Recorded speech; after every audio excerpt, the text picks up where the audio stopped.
हैं। एक खुशाइन जो डेवलपमेंट हुई है और जो मैं पाकिस्तान तहरीक इंसाफ के तमाम लोगों के साथ शेयर करूंगा वो ये हैं कि इंतहाई सीनियर और वाजिबुल एहतराम कानूनदान आमिद खान साहब जो हैं उसने हमारी लीगल टीम की सरबराही जो है वो संभाल ली है।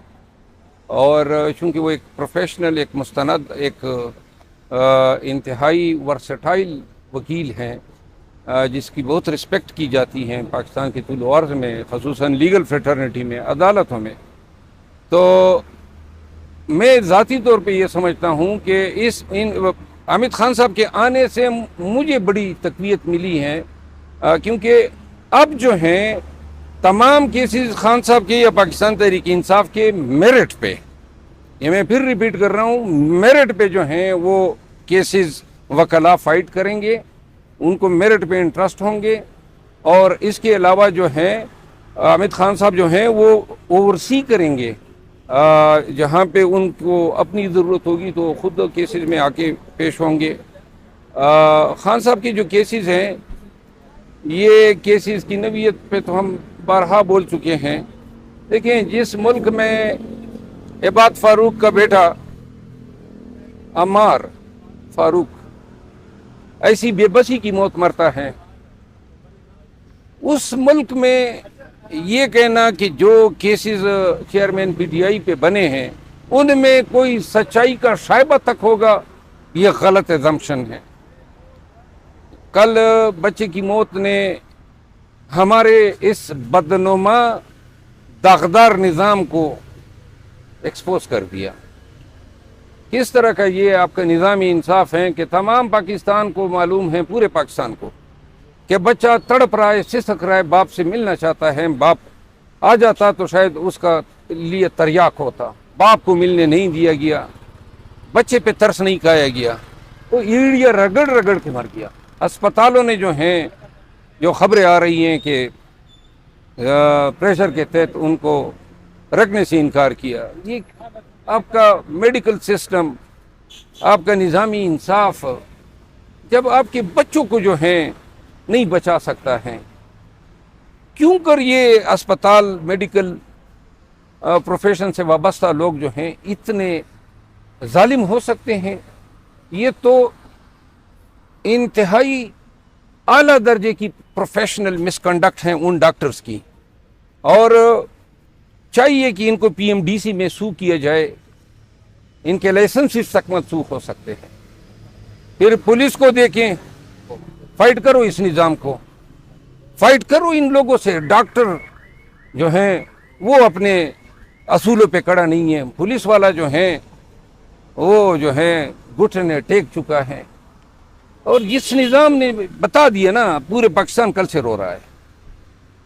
हर एक शख्स जिसके सीने में दिल हो, रहम का थोड़ा सा भी हिस्सा हो, वो क्यों कर इस बच्चे की जो मौत है उस पर खामोश रह सकता है? तो ये एक बच्चे की मौत नहीं है, ये एक स्टोरी, एक कहानी है। ये पूरा चेहरा, मकरू चेहरा बता रहा है आपके पाकिस्तान का, कि कितने बदनुमा और दागदार चेहरे के साथ जो हैं हम अपने बच्चों तक को जो हैं बचा ना पाए। यानी हद होती है जुल्म की भी और जबर की। दूसरी बात मैं ये करूँगा, क्या ऐसे हालात से पाकिस्तान की कोई एक भी सियासी पार्टी गुजरी है? मरियम नवाज ने बयान दिया है कि ये लोगों की हकूक की जंग जो है नवाज शरीफ लड़ रहे हैं। साथ में ये ऐड करना भूल गई लंदन में।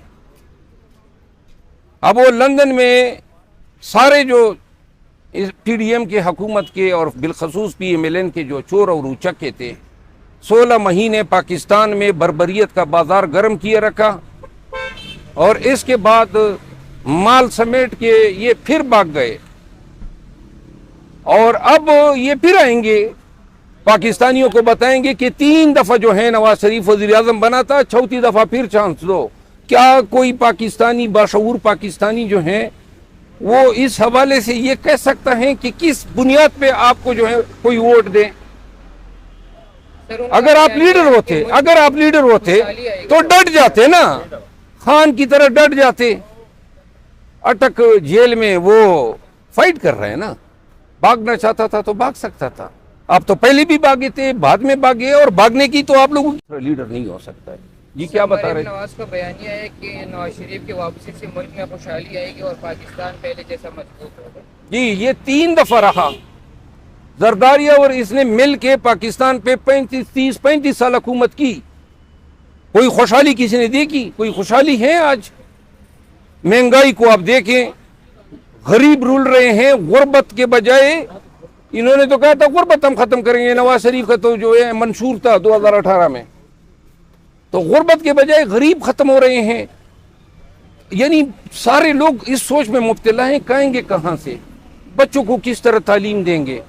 लिहाजा ये जो बातें हैं आने दें, इलेक्शन में इनको आने दें, ऐसे अवाम ऐसे इनके मकरू चेहरों पे थप्पड़ मारेगी कि इनकी नस्लों को याद रहेगा।